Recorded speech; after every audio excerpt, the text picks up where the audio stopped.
네, 오늘도 주님의 은혜가 충만하시기 바라겠습니다. 오늘 말씀은 빌립보서 1장 12절에서 14절 말씀입니다. 형제들아, 내가 당한 일이 도리어 복음 전파의 진전이 된 줄을 너희가 알기를 원하노라. 이러므로 나의 매임이 그리스도 안에서 모든 시위대안과 그 밖의 모든 사람에게 나타났으니 형제 중 다수가 나의 매임으로 말미암아 주 안에서 신뢰함으로 겁없이 하나님의 말씀을 더욱 담대히 전하게 되었느니라. 아멘. 12절 말씀을 다시 읽어보겠습니다. 형제들아, 내가 당한 일이 도리어 복음 전파의 진전이 된 줄을 너희가 알기를 원하노라. 자, 12절 이렇게 기록하는데 여기 보면 내가 당한 일이라고 이렇게 바울이 기록하고 있습니다. 자, 바울이 당한 일이 뭐냐면 바울이 로마 감옥에 갇힌 일을 의미하는 것이죠. 다시 해석하면 내가 감옥에 갇힌 일이 복음 전파의 진전이 되었다. 이런 의미가 되는 것이죠. 자, 지금 바울이 왜 이런 이야기를 자기가 감옥에 갇힌 일을 빌립보 사람들에게 언급하고 있는 것일까요? 자, 빌립보 교인들 중에 몇 사람이 또 어떤 사람들이 이 복음의 패배로 이 지금 바울이 감옥에 갇힌 것을 복음이 졌다, 복음의 패배로 보고 있는 사람들이 있었다라는 것이죠. 빌립보 교인들에게 있어서 바울은 하늘과 같은 존재입니다. 하나님의 사자로 여겨지는 그런 존재인데 이 사람들이 이렇게 생각한다는 거죠. 어떻게 전능하신 하나님의 사자가 감옥에 갇힐 수 있느냐, 이런 의문을 갖게 될 수 있고, 또 그러면 복음이 지금 패배한 것이냐, 이렇게 의구심을 갖는 사람들이 있을 수 있었다라는 거죠. 그래서 바울은 지금 자신이 감옥에 갇힌 것이 복음의 패배가 아니라 복음의 진전임을 지금 말하고 있다라는 것입니다. 14절 말씀에 보면 형제 중 다수가 나의 매임으로 말미암아 주 안에서 신뢰함으로 겁없이 하나님의 말씀을 더욱 담대히 전하게 되었느니라. 이렇게 이제 부연 설명하고 있는 것입니다. 그러니까 바울이 복음에 갇힌 것은 패배가 아니라 복음의 승리라는 것이고요. 그러니까 의심이나 근심, 걱정, 두려움을 갖지 말라. 지금 바울이 이렇게 말을 하고 있는 것입니다. 자, 오늘 말씀을 좀 더 자세히 살펴보도록 하겠는데요. 여기에는 아주 중요한 영적 진리가 담겨 있다는 것입니다. 어떤 것이 있는지 찾아보도록 하겠습니다. 첫 번째는요, 복음은 환경을 초월하여 진보하는 능력이 있다라는 것을 보여주고 있습니다. 12절 말씀, 형제들아, 내가 당한 일이 도리어 복음 전파의 진전이 된 줄 너희가 알기를 원하노라. 자, 바울이 감옥에 갇혔는데 오히려 복음은 진보가 되었다라는 내용입니다. 어떻게 그것이 가능할까요? 바울은 지금 감옥에 갇혀서 꼼짝 못하고 있는데 이게 어떻게 가능할까요? 자, 바울이 로마 감옥에 갇혔는데 첫 번째, 로마 시위대 사람들에게 복음을 전파하는 일이 생겼다는 겁니다. 로마 시위대 사람들을 만난다고 하는 것은요, 평상시에는 불가능한 일입니다. 근데 바울이 죄수의 신분으로 그 로마 시위대 안으로 들어간 거죠. 그 시위대 사람들을 이제 만나게 되는 겁니다. 죄수이니까 만나게 되는 것이고, 결국 그 사람들에게 복음을 전하게 되었다라는 겁니다. 자, 두 번째는 다른 사람들이 바울을 보고 용기를 가지게 되었다, 이런 의미가 있습니다. 바울이 감옥에 갇힌 것을 본 형제들, 믿는 사람들이 바울 사도가 저렇게 열심히 복음을 전하다가 감옥에 갇혔구나, 그런데도 참 의연하구나, 여기서 용기를 얻어서 더 열심히 복음을 전하는 사람들이 생겼다라는 것이죠.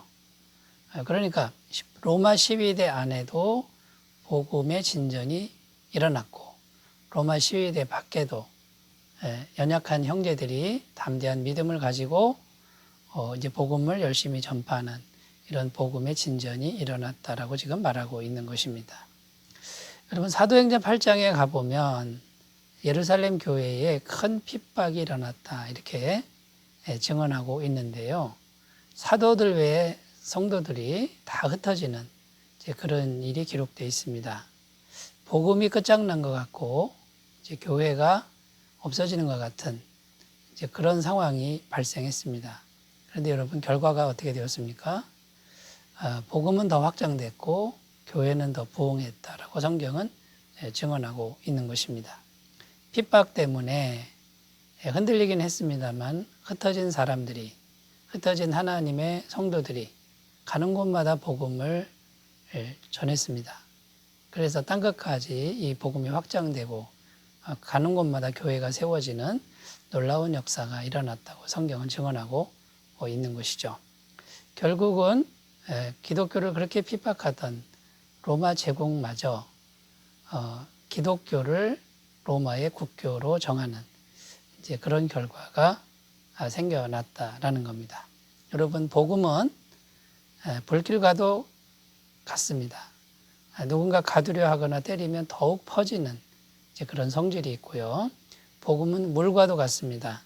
막으면 물이 막히는 것 같지만 계속 차올라서 결국 넘치게 되는 이제 그런 능력이 복음 안에 있다라는 것이죠.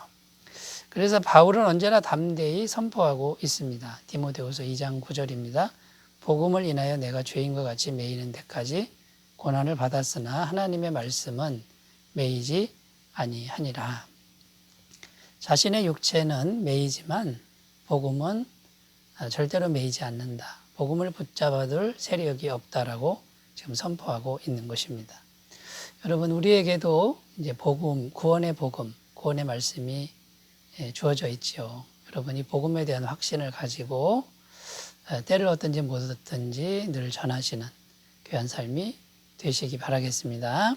자, 두 번째 오늘 본문을 통해서 주시는 귀한 영적 진리 두 번째는 하나님은 모든 것을 합력하여 선을 이루시는 분이다라는 것입니다. 13절입니다. 이러므로 나의 매임이 그리스도 안에서 모든 시위대안과 그 밖의 모든 사람에게 나타났으니 여기 나의 매임이라고 이렇게 표현되어 있는데 지금 바울이 매여 있습니다. 로마 감옥에 들어가면 쇠사슬로 죄수를 묶게 되어 있습니다. 그런데 죄수만 쇠사슬로 묶는 게 아니고요. 간수와 같이 쇠사슬로 묶습니다. 그리고 그 간수가 이제 당번이 있어서 교대를 하는 거죠. 이제 교대를 하지만 항상 간수와 죄수는 쇠사슬로 같이 이제 묶여 있는 상태라는 겁니다. 그러니까 도망가지 못하게 하는 거죠. 그런데 여러분, 지금 바울이 쇠사슬에 매여 있는데 지금 자기 옆에는 이제 간수가 매여 있고 그 간수는 당번이 되면 계속 바뀝니다. 여러분, 계속 사람이 붙어 있는 그런 상황입니다. 그렇다면 얼마나 복음 전하기에 좋은 환경입니까? 그 간수는 듣기 싫어도 바울의 복음을 계속 들어야만 했을 것입니다. 성경에 보면은 실제로 그 간수들 중에 예수님을 믿고 구원받은 사람들이 있었다고 이제 증언하고 있는 것이죠.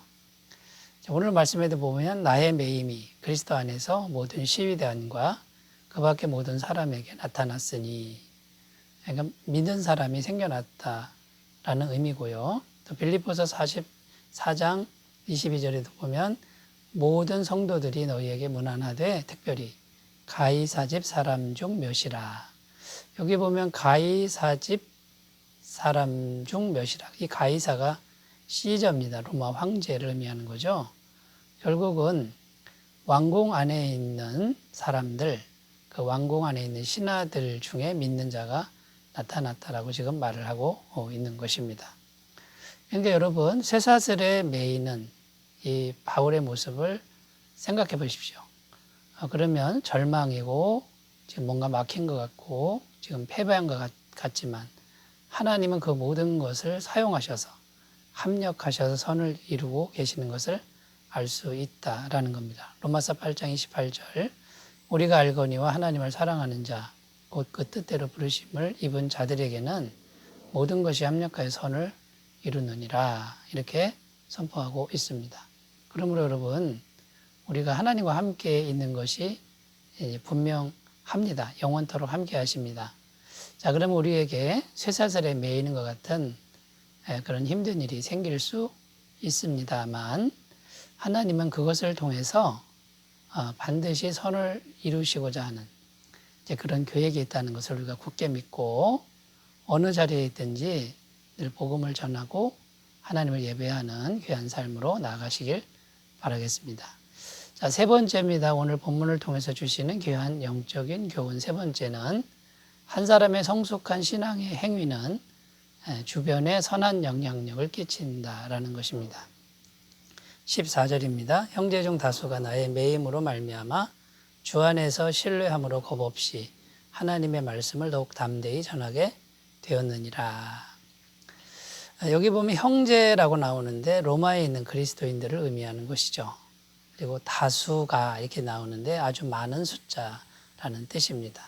로마에 있는 그리스도인들 중에 아주 많은 사람들이 바울을 보고 영향을 받아서 담대히 복음을 더 열심히 전하게 되는 그런 결과가 되었다라는 겁니다. 자, 바울이 감옥에 갇혀서도 의연한 모습, 그리고 끊임없이 복음을 전하는 그런 모습을 보고 또 핍박을 두려워하지 않고 죽음을 두려워하지 않는 그런 모습을 보고 영향을 받은 것이죠. 자, 여기서 우리가 생각할 수 있는 것은 한 사람의 영향력입니다. 이 한 사람의 성숙한 신앙적인 모습이 얼마나 많은 사람에게 선한 영향력을 끼치고 있는지를 볼 수 있다라는 것입니다. 이스라엘 목동들, 양치기 목동들에게는 양들이 많은데요. 그 중에 인도 양이라는 그 양이 있다 합니다. 인도는 인도하다라는 뜻인데요. 양들 중에 인도하는 양이 있다라는 겁니다. 양들이 겁이 많아가지고요. 물이나 깊은 계곡에 가면은 앞으로 나가지를 못한다고 합니다. 그때 그 인도하는 양, 인도 양을 앞세운다고 합니다. 그 인도하는 양은 담대하고 노련하고 민첩하고 경험이 많은 그런 양을 의미하죠. 그 양이 앞서가면 이 양들의 특징은 뒤따라가는 것은 잘한다고 합니다.